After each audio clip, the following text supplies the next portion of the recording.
Hello, welcome to Kung Fu Habit number 2. My name is James Williams Jr. and I want to personally put out a thank you to Calvary Baptist Church at 1675 Avon Street Extended. Especially to Pastor Roi. I'm not going to get this right, so I'm going to spell it out for you. Savai apostrophe inea. Alright, now let me tell you what this man did for me. So Saturday, if you've been keeping up with my posts on Facebook, I was a victim of instant karma. And I mean literally instant karma. So let me tell you how it began. So mom woke me up because they went to my nephew's basketball games. I got a lot of nephews, so don't ask me to name them, but the preteen nephews, they play basketball. Swoop. Anyway, so they went to these games, and mom decided that I was going to have to get up and cook this chicken and this macaroni and stuff. I like macaroni, but only on the stove. I don't like baked macaroni. And so I got to bitching. And, I was okay with that. Time went by. And then she called me and said that one of my nephews needed his asthma pump, and she forgot her phone charger. Man, I jumped up madder than piss fire and decided I'm going to start saying very bad cuss words. And I cussed and cussed and cussed, and I found the asthma pump, and I cussed and cussed and cussed, and I got the phone charger. And I'm driving up the hill, cussing and listening to Rag and Bone Man, singing along, trying to find a school called Peabody School, which I had never heard of until that day. So I'm driving, I take her stuff, she says something to me, and I told her I'm not a dumbass.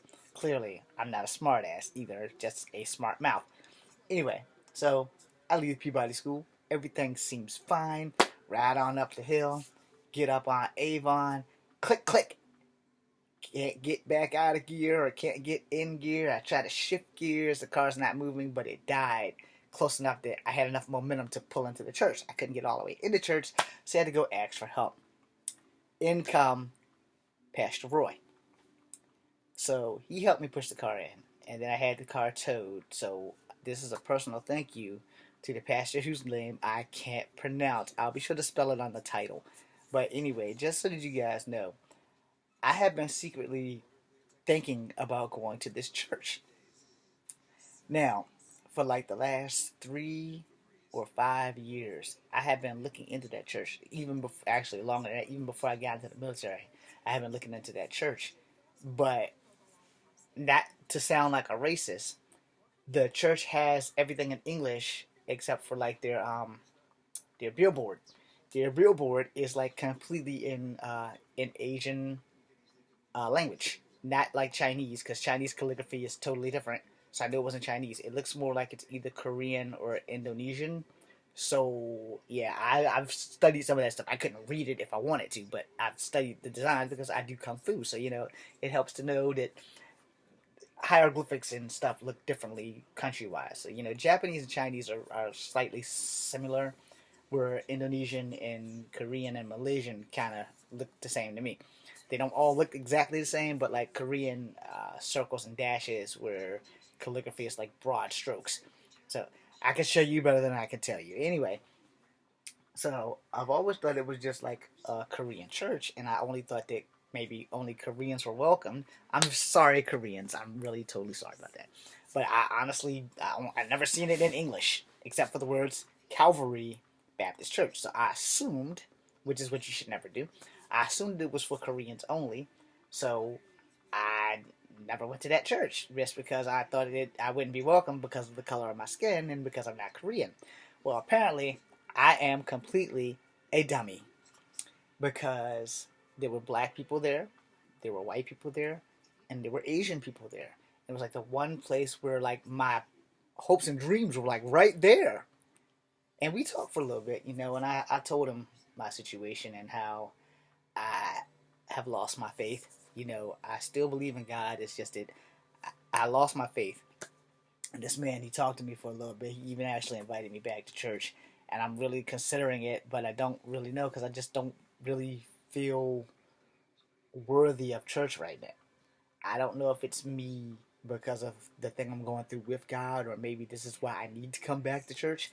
But if I'm kind of scared to go.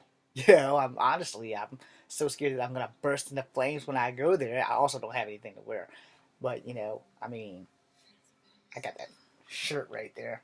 But I'm really not a church person. I used to be, but that was because I was a kid and it was like by force, not course. And now, as a grown man, I don't hate the church. I just kind of resent it a little bit, but it's never stopped my faith in God.